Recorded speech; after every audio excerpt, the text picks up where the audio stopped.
इस कॉन्सेप्ट के ऊपर न्यूमेरिकल्स, जैसे कि हमने देखा था अभी Q इक्वल्स टू एन ही होता है, तो उसके ऊपर अब हम कुछ न्यूमेरिकल्स देखते हैं। पहले अभी देख लीजिए, जो Q होता है वो टोटल चार्ज होता है बॉडी पे, जो N होता है वो नंबर ऑफ इलेक्ट्रॉन्स होते हैं जो कि ट्रांसफ़र हो रहे हैं, और जो E होता है वो एक इलेक्ट्रॉन का चार्ज होता है जो कि कॉन्स्टेंट है हमारा 1.6 × 10⁻19 कूलम।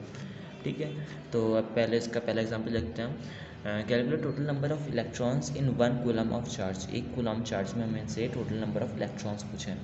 तो हमें पता है Q इक्वल्स टू एन ही होता है। यहाँ 1 कूलम जो है वो हमारा Q है, चार्ज टोटल, और E की वैल्यू हमें पता होती है 1.6 × 10⁻19, हमें N निकालना है। Simply N equals to Q अपन ही रख देंगे, इसे 1 से डिवाइड कर देंगे, हमारे पास N की वैल्यू आ जाएगी।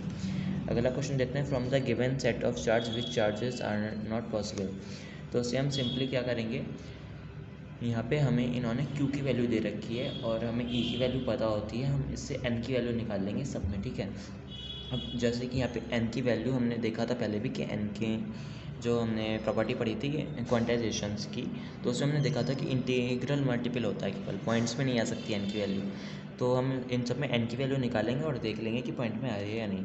हम यहाँ पे जैसे दिखा रहे हैं, इसमें Q की वैल्यू है 1.6 × 10⁻20। हम इसको E से डिवाइड कर देंगे N की वैल्यू निकालने के लिए, हमारे पास आ गई ये जो कि होती है N इक्वल्स टू 0.1, और ये पॉइंट में तो पॉसिबल ही नहीं होगी। ठीक है, उसके बाद हमारे पास सेकंड आता है जिसमें है Q की वैल्यू 0.8 × 10⁻77 कूलम। ठीक है, तो इसमें से हम निकालेंगे N की वैल्यू हमारी 50, तो ये हो सकता है पॉसिबल। उसके बाद हमारी N की वैल्यू इसमें सबसे आ रही है ये, तो ये भी पॉसिबल नहीं हो सकती, ये भी पॉइंट में है। फोर्थ में ये ऐसे आ रही है फ्रैक्शन में, ये भी पॉसिबल नहीं हो सकती है। ठीक है, फिफ्थ में हमारी 0.003 आ रही है, ये भी पॉइंट में है, तो भी पॉसिबल नहीं हो सकती है। चलिए अब दूसरा एग्जांपल देखते हैं। दूसरे एग्जांपल में हमसे वो कह रहा है कि if 10⁻9 electrons are transferred from body A to body B, then find the total charge produced in body A and body B. देखिए, अगर 10⁻9 इलेक्ट्रॉन्स जा रहे हैं, ठीक है, एक बॉडी से दूसरी बॉडी पे, तो यहाँ पे हम देख सकते हैं जो N की वैल्यू होगी वो हमारी 10⁻9 होगी, और हमें E की वैल्यू पता है 1.6 × 10⁻19। इससे हम Q निकाल लेंगे। ठीक है, तो Q आ रहा है हमारा 1.6 × 10⁻−10 कूलम। अब यहाँ से चार्ज जा रहा है, अगर हम किसी बॉडी में से इलेक्ट्रॉन निकालते हैं तो उस पर कौन सा चार्ज आता है, उस पर पॉजिटिव चार्ज आता है, और जिसमें हम एक्सेस ऑफ इलेक्ट्रॉन लेते हैं तो उसमें नेगेटिव चार्ज आता है। तो जो ए बॉडी है हमारी उस पर आएगी प्लस का 1.6 × 10⁻−10, और जो हमारी बी बॉडी है उस पर आएगा हमारा माइनस का 1.6 × 10⁻−10। ये हो गया इसका सोल्यूशन। अगला एग्जाम्पल देखते हैं, if 10⁻10 electrons transfer from body A to body B every second, then find the time taken to transfer 2 micro coulomb charge from body A to body B. अब देखिए, हमें यहाँ बता रखा है कि जो Q की वैल्यू है वो 2 माइक्रो कूलम चार्ज है, यानी कि 2 × 10⁻−6 कूलम चार्ज है, और हमें यहाँ पे बता रखा है इन्होंने कि जो हमारी N की वैल्यू है वो 10⁻10 इलेक्ट्रॉन्स है। ठीक है, तो हम इसमें क्या करेंगे, अब Q equals to N × T।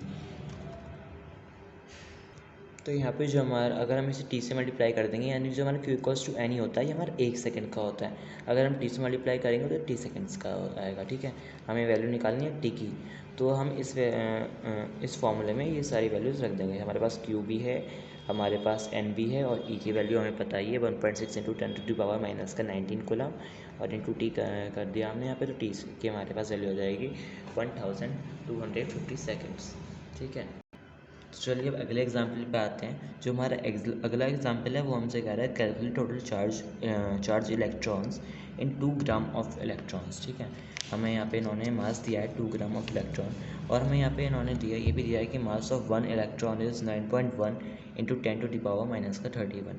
ठीक है, तो हमें पता है जब एक इलेक्ट्रॉन का मास इतना होता है तो सबसे पहले तो हम निकालेंगे कि 2 ग्राम में कितने इलेक्ट्रॉन्स आएंगे। ठीक है, एक इलेक्ट्रॉन का मास इतना है, तो हम देख सकते हैं यहाँ पे कि इतने किलोग्राम का हमने इसको कर लिया यहाँ पे, तो इतने किलोग्राम का एक इलेक्ट्रॉन आएगा। अगर हम इसको इससे मल्टीप्लाई कर देंगे तो हमारे ग्राम में वैल्यू हो जाएगी कि एक इलेक्ट्रॉन का मास इतने ग्राम हो गया। ठीक है, अब एक ग्राम में तो अगर हम निकालेंगे यहाँ पे कि इतने ग्राम में एक इलेक्ट्रॉन आ रहा है, तो एक ग्राम में कितना आएगा, इसे यहाँ नीचे ले आएंगे तो एक ग्राम में हमारे इतने इलेक्ट्रॉन्स आ रहे हैं। अब इसे 2 से मल्टीप्लाई कर देंगे तो 2 ग्राम में हमारे इतने इलेक्ट्रॉन्स आ रहे हैं। ठीक है, तो हम यहाँ पे निकाल सकते हैं कि फिर N इक्वल्स टू, ये हम चार्ज रख देंगे यहाँ पे। ठीक है, इसका 2 × 10⁻28 रख देंगे यहाँ पे हम, और अपन 9.1 रख देंगे, इलेक्ट्रॉन आएगा तो हमारे आ गए इलेक्ट्रॉन इसका चार्ज। ठीक है, अब हमें निकालना है क्यू, तो इसी से हमारा क्यू हो जाएगा, जिसकी हमारी वैल्यू आ रही है 3.51 इंटू 10⁸ कूलम। अब यहाँ पे आप एक नोट देख लीजिए कि जो मास होता है ये आपको मतलब यूनिट्स यहाँ इस क्वेश्चन में तो दी हुई थी कि mass of one electron equals to 9.1 into 10⁻⁻31, लेकिन आपको हो सकता है एग्जाम में ना दी जाए क्योंकि ये बहुत बेसिक सी चीज़ें आपको बचपन से पढ़ते आ रहे हैं।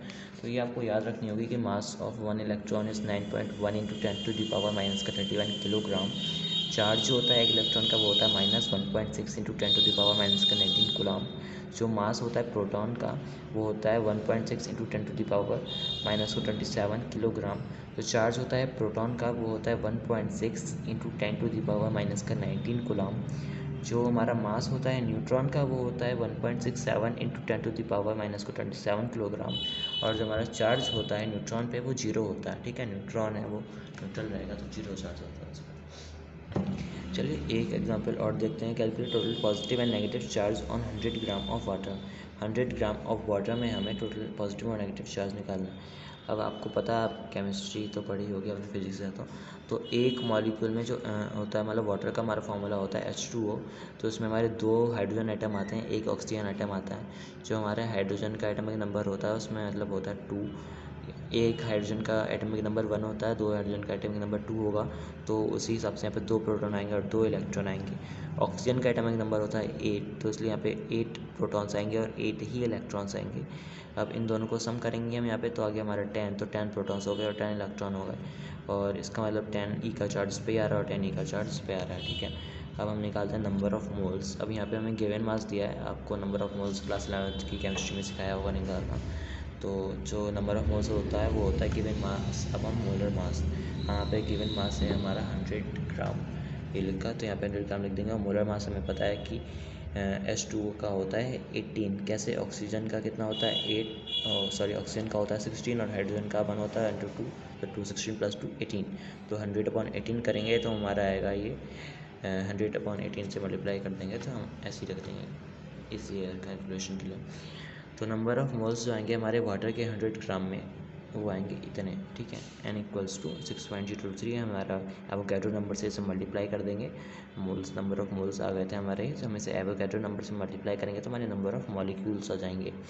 अब हमें पता है कि टोटल पॉजिटिव चार्ज Q जो होगा वो इलेक्ट्रॉन इंटू ये n होगा, ठीक है। Q = n ही लगाएंगे। यहाँ पे n की वैल्यू हमने ये रख दी है इतनी, और Q की वैल्यू हमारी ऊपर आ गई थी प्लस का 10 11, तो हम इसे यहाँ पर रख देंगे। तो उससे हमारा जो Q आया है इस पर आया वो है 5.35 इंटू 10⁻⁻6। अब इस पर पॉजिटिव चार्ज होगा हमारा वो इतने इसे पॉजिटिव वैल्यू में रख देंगे हम यहाँ पे, और जो हमारा नेगेटिव चार्ज होगा उसे हम इसके साथ नेगेटिव वैल्यू रख देंगे, ठीक है। अगला टॉपिक जो आता है हमारा वो है मेथड्स ऑफ चार्जिंग, ठीक है। तो जो प्रोसेस होती है चार्जिंग की एक बॉडी को, उसी को हम इलेक्ट्रिफिकेशन कहते हैं, और इसके 3 मेथड्स होते हैं, ठीक है। मेथड्स ऑफ चार्जिंग के 3 मेथड्स होते हैं, और इस प्रोसेस को हम क्या कहते हैं? इलेक्ट्रिफिकेशन कहते हैं इस प्रोसेस को। तो जो हमारे 3 प्रोसेस हैं वो क्या क्या हैं? एक है charging by friction, charging by conduction और चार्जिंग बाय इंडक्शन। तो चलिए सबसे पहले पढ़ते हैं चार्जिंग बाय फ्रिक्शन, या फिर हम इसे चार्जिंग बाय रबिंग भी कहते हैं, ठीक है। तो जो हमारा चार्जिंग बाय रबिंग या चार्जिंग बाय फ्रिक्शन होता है वो कैसे होता है? तो जब 2 बॉडीज़ रब की जाती हैं एक दूसरे के, जब हम रब करते हैं तो जो ट्रांसफ़र होते हैं इलेक्ट्रॉन में, जैसे हम 2 बॉडी को रब कर रहे हैं तो उनमें कुछ ट्रांसफ़र हो जाएगा इलेक्ट्रॉन्स का, और एक बॉडी से दूसरी बॉडी में, और उन दोनों ही बॉडी पे इसलिए चार्ज आ जाएगा। तो जो ये मेथड है बॉडी को चार्ज करने का, सेम चार्जिंग बाय फ्रिक्शन या फिर चार्जिंग बाय रबिंग कहते हैं, ठीक है। जैसे कि आप यहाँ पे एग्जांपल देखिए, हमने एक प्लास्टिक की रॉड को फर के साथ रब कराया, तो यहाँ पे फर में से एक इलेक्ट्रॉन ने करके इस रॉड पे चला गया है, ठीक है। तो अब रॉड ने एक इलेक्ट्रॉन गेन कराया तो यहाँ पे नेगेटिव चार्ज आ गया, और इसने एक इलेक्ट्रॉन डोनेट कराया तो यहाँ पे पॉजिटिव चार्ज आ गया, ठीक है। अब दूसरा एग्जांपल देखिए, ग्लास रॉड को सिल्क के साथ रब कराया तो ग्लास रॉड ने सिल्क में एक इलेक्ट्रॉन छोड़ दिया, जिसकी वजह से ग्लास रॉड ने इलेक्ट्रॉन डोनेट कराया तो इस पर आ गया हमारा पॉजिटिव चार्ज, और हमारा सिल्क ने एक इलेक्ट्रॉन एक्सेस कराया, गेन कराया, तो उस पर आ गया नेगेटिव चार्ज। अब एक और एग्जांपल देखिए, आपने बचपन में करा होगा, ये अपने बचपन से पढ़ते आ रहे हैं कि हमें कॉम्ब लेते हैं और उससे अपने हेयर से रब करते हैं, उसके बाद हम उसको कुछ प्लास्टिक की वही मतलब पेपर के पीस पे लेते हैं तो उस पर वो चार्ज आता है, बचपन वाला एक्सपेरिमेंट जो है हमारा। तो सिमिलरली हम जब ड्राई हेयर्स पे कॉम्ब रब करते हैं तो उस वजह से उस पर रबिंग की वजह से नेगेटिव चार्ज आता है, और जो हमारे वेपर्स होता है उसमें पॉजिटिव चार्ज होता है, तो इसकी वजह से वो उसे अट्रैक्ट करता है और उसके ऊपर चिपक जाते हैं। अगला जो हमारा इसका मेथड आता है चार्जिंग, मेथड्स ऑफ चार्जिंग का, ये आता है चार्जिंग बाय कंडक्शन। ठीक है, तो ये क्या होता है, जब एक अनचार्ज्ड बॉडी को हम मतलब उसके कांटेक्ट में ला देते हैं, टच कर देते हैं, एक चार्ज बॉडी को और अनचार्ज बॉडी को हम टच कर देते हैं, तो फिर उसके बीच में ट्रांसफ़र हो जाते हैं इलेक्ट्रॉन का। ठीक है, और मतलब वही चार्ज और अनचार्ज बॉडी के बीच में इलेक्ट्रॉन्स का ट्रांसफ़र हो जाता है, जिसकी वजह से अनचार्ज बॉडी पे चार्ज आ जाता है और वो भी इसके ऊपर भी कुछ चार्ज आ जाता है। ठीक है, अब हम यहाँ पे इसका एग्जांपल ले सकते हैं। यहाँ पे ये एक अनचार्ज बॉडी ली गई है और एक चार्ज बॉडी ली गई है। तो जो हमारी चार्ज बॉडी है इस पर मान लीजिए 4 कूलम का चार्ज है, और ये जो अनचार्ज बॉडी न्यूट्रल है। तो जब हम इन दोनों कांटेक्ट में लाएंगे, हम दोनों को टच करेंगे, तो इसकी वजह से इसमें से इलेक्ट्रॉन निकल के इसमें चले जाएगा। तो इस पर यहाँ पे भी पॉजिटिव 2 का चार्ज आएगा, यहाँ पे पॉजिटिव 2 का चार्ज आएगा। तो इस तरीके से ये वाली बॉडी हमारी चार्ज हो गई है। ठीक है, उसके बाद यहाँ पे देखिए हमने नेगेटिव चार्ज लिया है और यहाँ पे इसे अनचार्ज बॉडी से टच कराया हमने, तो इन दोनों पे भी -2 का चार्ज आ गया है। ठीक है, सिमिलरली आप तीसरा एग्जांपल देखिए, ये हमने पहले भी देखा, एक नेगेटिव चार्ज लिया, एक पॉजिटिव चार्ज लिया है, तो दोनों पर अटैक करा हमने, टच में करा है, तो इसमें से कुछ इलेक्ट्रॉन इसमें चले जाएंगे। ठीक है, तो यहाँ पे +3 का चार्ज आ गया, यहाँ पे +3 का चार्ज आ गया। क्यों? क्योंकि 10 - 4 6 होता है और सम 2 पार्ट में डिवाइड कर देंगे तो +3 का चार्ज आ गया।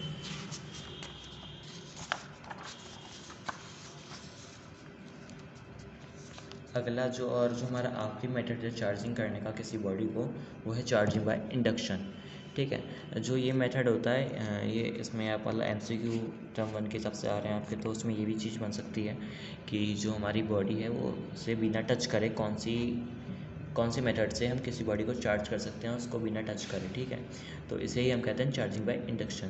तो इसमें जो चार्ज होता है वो कुछ इस तरीके से प्रोड्यूस होता है कि जैसे कि हमने एक हाईली नेगेटिवली चार्ज रॉड ली, बहुत ही ज़्यादा चार्ज है उस पर नेगेटिव का, और उसके पास में हमने एक मेटल स्फीयर रख दिया है जिसको हमने ग्राउंड से टच कर दिया। ठीक है, अब जब हम इसको इसके पास लाएंगे तो इसके मतलब बिना टच करे इसमें से कुछ इलेक्ट्रॉन्स इसमें आ जाएंगे और ये पॉजिटिवली चार्ज हो जाएगा। ठीक है, इसके मतलब सारे इलेक्ट्रॉन्स चढ़ जाएंगे। ये नेगेटिव है, इस पर मतलब पॉजिटिव और नेगेटिव चार्ज दोनों होंगे, तो इधर से जब नेगेटिव चार्ज आएगा तो सारे अट्रैक्शन की वजह से सारे पॉजिटिव चार्ज इस साइड आ गए, नेगेटिव चार्ज इस साइड आ गए। ठीक है, तो इस वजह से यहाँ पे पॉजिटिव चार्ज आ गया यहाँ पे। सिमिलरली ये देखिए एक हाईली पॉजिटिवली चार्ज रॉड ली है और इस पॉजिटिव चार्ज की वजह से सारे नेगेटिव चार्ज इसके इस सरफेस पे आ गए और पॉजिटिव चार्ज इस सरफेस पे है। ये मेटलिक स्फीयर है हमारा जो हमने ग्राउंड से कनेक्ट कर रखा है, तो इस वजह से इस पूरी उस पर हमारे नेगेटिव चार्ज आ गया। अगला हम इसके लिए एग्जांपल देखते हैं कि how will you charge a metal sphere positively without touching it. वही जो मैंने आपको बताया कि ये चीज़ आपकी MCQ में ही बन के आ जा सकती है, तो इसे ही हम कहेंगे कि by the method of charging by induction. ठीक है, how will you charge a body negatively without touching it, similarly charging by induction by bringing highly positive charge near it, और उसके लिए हमारा था by bringing negatively charge rod near it, जो कि हमने यहीं पे नेक्स्ट एक्सपेरिमेंट से देखा था। ठीक है, अगला जो हमारा मेन एक काफ़ी इंपॉर्टेंट लॉ है इस चैप्टर का, यही लॉ आपको एंड तक काम आने वाला है, जो कि है कॉलम्स लॉ। ठीक है, ये हमारा कॉलम्स लॉ के अकॉर्डिंग क्या है, ये हमारा क्लास 11th में हमने ग्रेविटेशन लॉ पढ़ा होगा, ये कुछ उस ग्रेविटेशन लॉ के सिमिलर है। ठीक है, तो जैसे कि आपने देखा है कि according to Coulomb's law, the force of attraction or repulsion between two charges is directly proportional to product of charges and inversely proportional to the square of distance between them। यानी कि जो हमारा फोर्स लगता है, हमने मतलब दो body ली, मान लीजिए यहाँ पे आप देखें, हमने मान लीजिए कोई भी दो बॉडी ली है और इस पर मान लीजिए कुछ पॉजिटिव चार्ज है, इस पर नेगेटिव, इस पर ही पॉजिटिव चार्ज है, तो आप इसमें रिपेल करेंगे। ठीक है, तो ये जब रिपेल करेंगी या फिर अट्रैक्ट करेंगी तो उस वजह से एक दूसरे के ऊपर कुछ फोर्स लगाएंगी। अब वो फोर्स कितना होता है, वो फोर्स होता है हमारा कि एक कांस्टेंट होता है कि Q1 इसका चार्ज, Q2 इसका चार्ज, और अपॉन में आएगा हमारा इन दोनों के बीच की डिस्टेंस। ठीक है, ये आप यहीं देख सकते हैं, दो बॉडी थी हमारी, एक पे Q1 Q2 चार्ज था, इनके बीच में डिस्टेंस R है। ठीक है, हम यहाँ पे देखिए जो हमारा फोर्स होगा ये इन दोनों के प्रोपोर्शनल होगा और R के इन्वर्सली प्रोपोर्शनल होगा। तो जो हमारा फोर्स होगा वो इनको हम कंबाइन करेंगे दोनों को, तो आएगा Q1 Q2 अपन R², और इस प्रोपोर्शनलिटी के साइन को हटाएंगे, इक्वल टू लगाएंगे, तो यहाँ पर आएगा हमारा एक कॉन्स्टेंट। ठीक है, तो ये आ गया हमारा K Q1 Q2 R²। जैसे अगर आप K की वैल्यू निकालेंगे तो K की वैल्यू आएगी हमारी FR² और अपॉन में Q1 Q2। उसके बाद हमारी अगली चीज़ आती है here k is equals to 9 into 10⁻9। ये k की वैल्यू जो कांस्टेंट होती है वो होती है 9 इंटू 10⁻9। और मतलब कांस्टेंट ये जो होती है हमारी सरफेस की नेचर के हिसाब से ये चेंज हो सकती है, इसलिए हम इसे लिखते हैं जो उसकी वो होता है फॉर्मूला होता है 1/4πε0। ठीक है, अब जो ε0 की भी हम यहाँ से वैल्यू निकाल सकते हैं कि ε0 इक्वल्स टू 1/4πk। ε0 जो होता है वो नेचर के ऊपर डिपेंड करता है, वो किसी भी बॉडी के नेचर पर दिखाता है। अभी ε0 भी पढ़ेंगे। ε0 होती है परमिटिविटी। तो ε0 जो फ्री स्पेस का ε0 होता है वो होता है 8.85 इंटू 10⁻⁻12। ये फ्री स्पेस का परमिटिविटी होती है।